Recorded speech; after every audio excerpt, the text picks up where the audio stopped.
хатгалан зээлийн оршуугаар бол энэ хямд их усүр бий болно гэж хэлээд байгаа шүү дээ энэ хуулиар. Тэгвэл нөөцийн сан, тогтворжуулалтын сан, даатгал гээд маш их юм мэргэлтэнд ордоггүй хөрөнгө одоо төвлөрүүлээд байлгаад ах юм байна л да хатгалан зээлийн оршуун дээр. Энд чинь өөрөө их усүрийг өндөр өртөгтэй болгож идэг, зээлийн хүүг бууруулахгүй, зээлийн хүүг өндөр байлгана л гэсэн үг.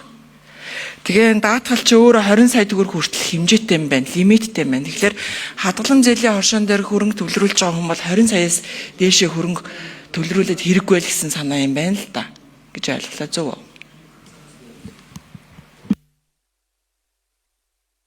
За 4 номер тодорхой хариулаарай. За нөөцийн сангийн хөрөнгө бол хадгалан зээлийн оршуун дээр өөр дээр нь байрлана. Тэр хөрөнгийг бол ямар зорилтоор зарцуулах уу гэдэг л санхүүгийн зохицол хорооноос бол бас тогтоогоод өгч байгаа.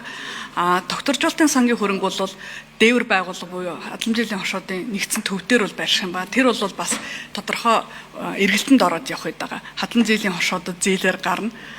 Тогтворжуулалтын сангийн бага нөө хадгаламжийн датлын сангийн хөрөнгө бол бидний тооцож байгаа хадгаламжийн датлын корпорацтаар байрлана. Тэнд бас тодорхой хэмжээний хөрөнгийг удирдах менежментийн асуудлууд бас зохицуултууд хийгдсэн байна.